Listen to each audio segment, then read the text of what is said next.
to take you back in time to the year 132 CE, the year that the Bar Kokhba rebellion, the third great Jewish war against the Roman occupation, began. By this time, Jews had already lived in the land of Israel for over 1,500 years. They had already endured occupation and destruction by the Assyrians, the Babylonians, the destruction of the first and second temples. Now they were fighting their third major war against the cruel Roman occupation. But in the year 136 CE, the Bar Kokhba rebellion was brutally crushed. The Roman Emperor Hadrian had enough with the Jews and their rebellions. He decided to not only defeat the Jews, but to erase all connection between Jews and Judea, as Israel was called at that time. Understanding the importance of words, he decided that the best way to erase the connection between Jews and Israel was to rename the land. Hadrian knew that the Jews once had a powerful enemy, the Plishtim, a seafaring people. The name Plishtim probably came from Hebrew. Plisha means invasion, and Polshim means invaders. They had long ago assimilated into other tribes and were no longer in existence, but their name would do. In order to erase the connection between the Jewish people and her land, Hadrian attached Judea to Syria and renamed the area Syria Palestina, or Palestine. But in spite of the massacres and exiles of hundreds of thousands of Jews by the Roman Empire and the later occupiers of the land, Jews continued to live in the land of Israel. They had synagogues and issued coins. They had many communities in the land, but the conquerors made it very tough for Jews living in Israel.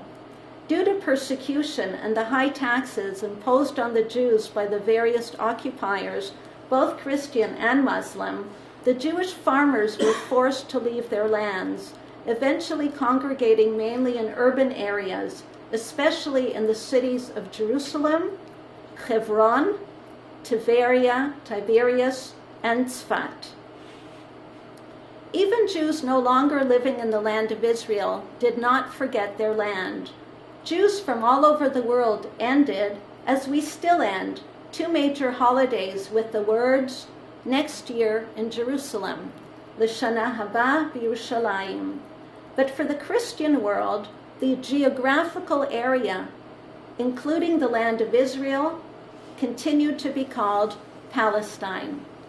That is the reason the delegates at the First Zionist Congress at Basel, August 29, 1897, used the name Palestine as the location for the home for the Jewish people. This was the name used in the Balfour Declaration, November 2, 1917. His Majesty's government view with favor the establishment in Palestine of a national home for the Jewish people. And this was the name used at the San Remo Conference, convened in 1920 to make decisions about the ex-Ottoman territories in Asia at the end of World War I. It was at the San Remo Conference that Palestine, on both sides of the Jordan River, was created to be the national home of the Jewish people under the Mandate system, just as the Arabs were given the territories of Mesopotamia, which became Iraq in 1932 under a British mandate, Syria, which became independent in 1946, and Lebanon under a French mandate, in addition to the already existing state of Hijaz, which along with Najd became Saudi Arabia in 1932. In the early drafts of the mandate for Palestine, the words Eretz Yisrael appeared in full in brackets next to the name Palestine in the preamble of the document. It was clear to all that Palestine was another name for Eretz Yisrael, the land of Israel. In Hebrew, the name Palestina was always followed by the letters Aleph Yud in brackets. Oops, I'm trying to get the laser here. Here's the Aleph Yud, do you see? And here, Aleph Yud, standing for Eretz Yisrael.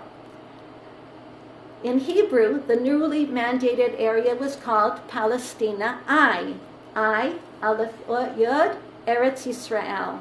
And the Jews enthusiastically adopted the name Palestine in the names they used for their institutions. The Jerusalem Post was originally called the Palestine Post. Bank Leumi L'Yisrael, the bank, was originally called the Anglo-Palestine Company until 1948. The Israel Philharmonic Orchestra was called, in English, the Palestine Philharmonic Orchestra. In Hebrew, it was called the Philharmonic Orchestra of Eretz Yisrael, Hatizmorat Philharmonita Eretz Yisrael. Eretz Yisrael, land of Israel. The name Palestine was the non-Hebrew name for the land of Israel. This is a picture of the Larousse French Dictionary from 1939. In the appendix, it lists all the then current flags of the world in alphabetical order. Here is the flag of Palestine. In fact, until 1948, when the modern state of Israel was established, the term Palestinian meant Jews living in mandated Palestine. On the other hand, and unlike the Jews, the Arabs totally rejected the name Palestine. A local Arab leader, Abd al-Mahdi, testified before the Peel Commission in 1937 as follows: "There is no such land. Palestine is a term invented by the Zionists. There is no Palestine in the Bible. Our land was for hundreds of years a part of Syria." In 1956, Ahmed Shukri proclaimed from the podium of the UN as the Arab League's ambassador there, "Such a creature as Palestine does not exist at all. This land is nothing but the southern portion of Greater Syria." But the meaning of the words Palestine and Palestinian were to change, turning history upside down. 16 years after the State of Israel was born, Arab propaganda, under the guidance of the Soviet secret police, the KGB, decided to change the perception of Israel as the David and the Arabs as Goliath. Even though they had rejected the name Palestine in the past, Arab leaders now realized that it could be very beneficial for their cause. They created a mythical Arab Palestine, and as we'll see later, a Palestinian people. Palestine and Palestinian are non-Arabic names. There even is no P sound in the Arabic language. Arab propaganda relies on the fact that most people are unaware that Palestine was the name given by the Roman occupiers of the land of Israel to make people forget that the land of Israel is the homeland of the Jewish people. And people also forgot what this so-called Arab country called Palestine looked like when, according to Arab propaganda, Arabs called Palestinians lived there. For after the Jewish farmers were forced off their lands by the high taxes imposed by the various occupiers, the land fell into neglect. Mark Twain wrote in The Innocents Abroad, 1867, "There is not a solitary village throughout its whole extent," referring to the valley of Jezreel, "not for 30 miles in either direction. One may ride 10 miles hereabouts and not see 10 human beings, until the Jewish pioneers, at first mainly from Russia and Yemen, began to work the neglected land." Kibbutz workers in the early 1900s. Report of the British Royal Commission, 1913. The area was underpopulated and remained economically stagnant until the arrival of the first Zionist pioneers in the 1880s who came to rebuild the Jewish land. Jewish development of the country also attracted large numbers of other immigrants, both Jewish and Arab. Swamp draining in Israel, the 1920s. Telek Bel el-Hurani, the governor of the Haran, southwestern Syria, stated in an interview with Lasiri published on August 12, 1934, that in the last few months, from 30,000 to 36,000 Haranese had entered Palestine and settled there. But the fact that most of the Arabs who ended up in the land entered the land of Israel after more Jews began settling and creating work opportunities there is forgotten. By taking on the name Palestinians, Arabs portray themselves as the original inhabitants of Palestine, an independent country that never existed. And this mysterious country called Palestine seems to change its boundaries depending on which land the Jews control. The area governed by the Mandate for Palestine, reserved for the Jewish people, once looked like this. But just before the Mandate was approved by the League of Nations, the British divided the land, giving 77% of this land to the Hashemite Bedouins, which became the Hashemite Kingdom of Transjordan, the original two-state solution. Yet the Arabs did not refer to what became Transjordan as Palestine. Likewise, when the Palestine Liberation Organization, the PLO, was founded in 1964, and Judea and Samaria, renamed the West Bank, was annexed to Jordan, and Gaza was ruled by Egypt, the PLO did not consider the so-called West Bank and Gaza to be part of Palestine.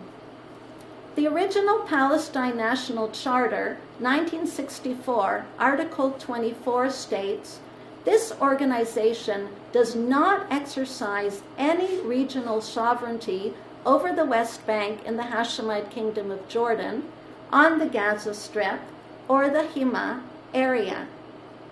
In other words, Palestine was defined as the land within the Green Line, the 1949 armistice lines, what you see in the light pink. This was described by the Arabs as Palestine, not beyond. Palestine did not include the so-called West Bank or Gaza. So the slogan that you hear all over and over, from the river to the sea, did not apply in 1964, 65, 66, and part of 67. However, once Judea and Samaria and Gaza were liberated by Israel, and in a few minutes I'll explain my use of the word liberated, Palestine's definition changed once again. The PLO Charter of 1968 now omitted Article 24. All of Israel, including the so-called West Bank and Gaza, were now part of Palestine. And it was after Israel regained control over this land that people called Palestinians were created. Yehudit Shier, a former PLO terrorist, stated, "Why is it that on June 4th, 1967, I was a Jordanian, and overnight I became a Palestinian? We did not particularly mind Jordanian rule.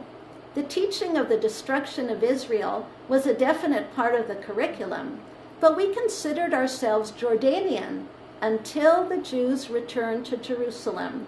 Then all of a sudden, we were Palestinians. They removed the star from the Jordanian flag, and all at once, we had a Palestinian flag." Yehudit Shier continued, "As I lived in Palestine, everyone I knew could trace their heritage back to the original country their great-grandparents came from. The fact is that today's Palestinians are immigrants from the surrounding nations. I grew up well knowing the history and origins of today's Palestinians as being from Yemen, Saudi Arabia, Morocco, Christians from Greece, Muslim Shurkas from Russia, Muslims from Bosnia, and the Jordanians next door. Surprisingly, the fact that people who now call themselves Palestinians were newcomers from surrounding countries was confirmed by the Hamas Minister of Interior and of National Security, Fatih Hamad, who said on Egyptian Al-Hakma TV on March 23, 2012,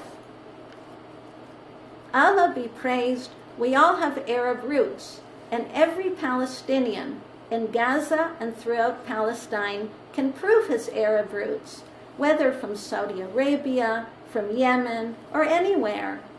Brothers, half of the Palestinians are Egyptian, and the other half are Saudis. Who are the Palestinians? We have many families called Al-Masri, whose roots are Egyptian, like Mitzri, Mitzrayim in Hebrew. They may be from Alexandria, from Cairo, from Damietta, from the north, from Aswan, from Upper Egypt. We are Egyptians, we are Arabs, we are Muslims."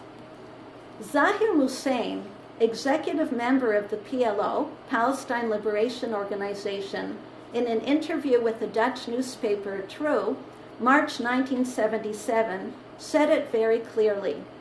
"The Palestinian people does not exist. The creation of a Palestinian state is only a means for continuing our struggle against the state of Israel for our Arab unity. In reality today, there's no difference between Jordanians, Palestinians, Syrians, and Lebanese. Only for political and tactical reasons do we speak today about the existence of a Palestinian people, since Arab national interests demand that we posit the existence of a distinct Palestinian people to oppose Zionism." And so, the word Palestine, which was the name used by the Roman Emperor Hadrian to make the world forget that the land of Israel belongs to the Jews, is once again being used, this time by Arabs and others, to make the world forget that the land of Israel is the homeland of the Jews. Before 1948, the word Palestinians referred to Jews living in Mandatory Palestine. Now it refers to a group of non-Jewish people who, for political reasons, call themselves and are called Palestinians. History turned upside down. And now I have to clarify a word that I used. I mentioned that Israel liberated Judea, Samaria, and Gaza, whereas many would use the word occupied. What is my justification? We need to go, once again, back in time. After the San Remo Conference in 1920, where the lands of the former Ottoman Empire were given to the Arabs and Jews under the mandate system, the mandate for Palestine was unanimously approved by the entire 51 member countries of the League of Nations on July 24, 1922. In the preamble to the mandate, it states, "Whereas recognition has been given to the historical connection of the Jewish people with Palestine and to the grounds for reconstituting their national home in that country."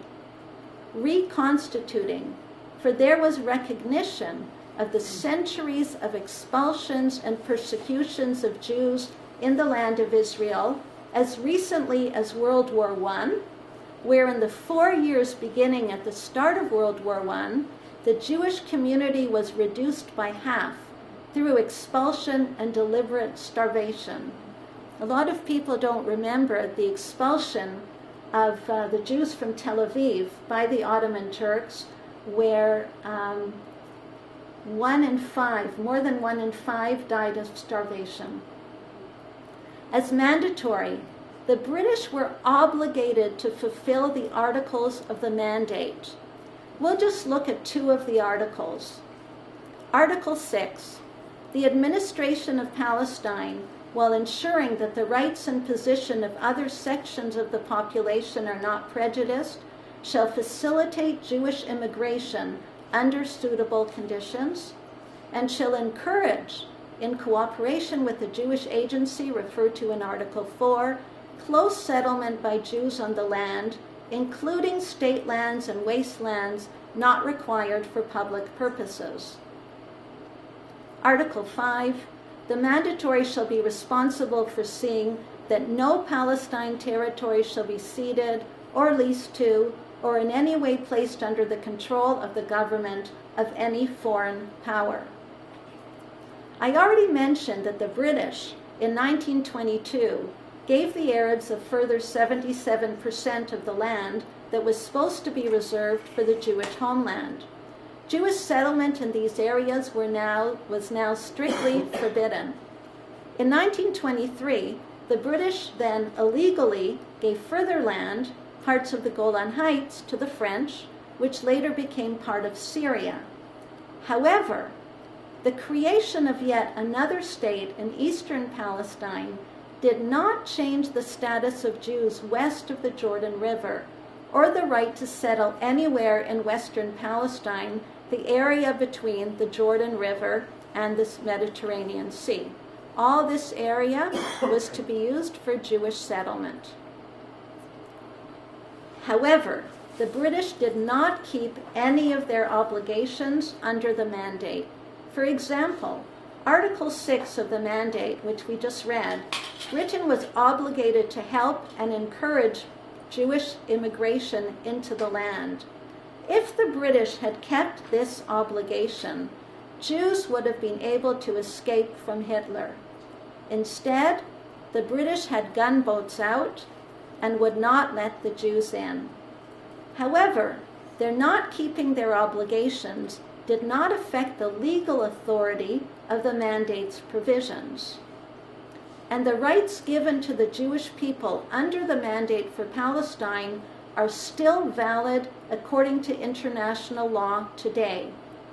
On October 24, 1945, the UN was established. The present United Nations Charter recognizes its obligation to uphold the commitments of the League of Nations. Article 80 of the UN Charter states that rights gained through a mandate will not expire as a result of the expiration of the mandate. Thus, Jews are allowed to settle anywhere in Judea and Samaria, which the Arabs and others call the West Bank. On the 5th of Iyar, May 14, 1948, the modern state of Israel was born.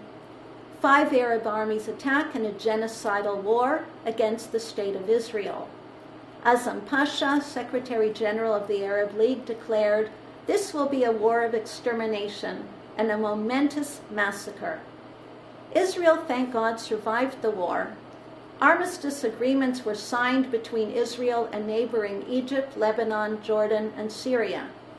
The agreements ended the official hostilities of the 1948 Arab-Israeli War. The armistice demarcation line is also referred to as the Green Line because green ink was used to draw the line on the map while the talks were going on.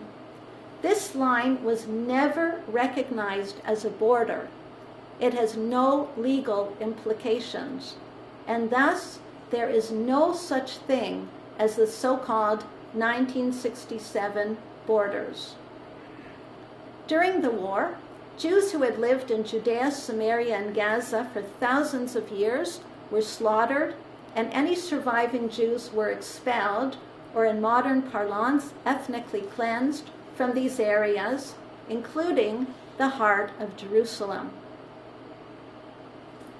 The Jews in Hebron had already been slaughtered in 1929, and any survivors expelled. Like Hadrian in the year 136, the Jordanians realized that it was crucial to rename Judea and Samaria, the names that had been used for these areas for thousands of years, including in official British and Ottoman documents, in order to try and erase the Jewish connection with this land. People have forgotten that Jews received their name from Judea. Up until now, the Hashemite kingdom of Transjordan, trans meaning across the river from Jordan, was on the east side of the Jordan River. Okay? Now, they occupied land also on the west side of the Jordan River. So now the Jordanian kingdom became known as the Hashemite kingdom of Jordan, minus the trans, and turning history upside down, making people forget or not even know that Judea and Samaria not only belonged to the Jewish people, but is the birthplace of this people, renamed this area the West Bank. Who ever heard of a bank of a river that is 32.3 miles or 52 kilometers across? The Jordanian occupation of Judea and Samaria, I do not use the term West Bank, and which lasted for only 19 years, from 1948 to 1967, was the real occupation. Judea and Samaria are not occupied Palestinian land. They never belonged to a so-called Palestinian people, or even to Jordan. Thus, I use the term that Israel liberated Judea and Samaria, and this land belongs to the Jewish people under international law. So we have looked at a number of words that have turned history upside down. Palestine, the name that the Emperor Hadrian gave to the land of Israel in order to erase the memory that the land of Israel belongs to the Jews. Palestinians, the name that originally referred to Jews living under the Mandate for Palestine, but was taken over by some Arabs in order to convince the world that they are a separate people who were the original inhabitants of a country, Palestine, that never existed. 1967 border, a border that does not exist, for the armistice line of 1949 was never accepted as a border. The West Bank, a renaming of Judea and Samaria by the Hashemite kingdom of Jordan in order to erase the memory that Judea and Samaria are Jewish lands, and occupied Palestinian land. From 1948 to 1967, when the so-called West Bank was annexed by Jordan, no one called these territories occupied Palestinian land. But as we saw, the mysterious land of Palestine changes its boundaries according to the land with which the Jews control. We have seen that Judea and Samaria, renamed the West Bank, are not occupied by Israel, and according to international law valid to this day, belong to the Jewish people. Calling for the removal of all Jews in the so-called West Bank is in fact calling for the ethnic cleansing of Jews a second time.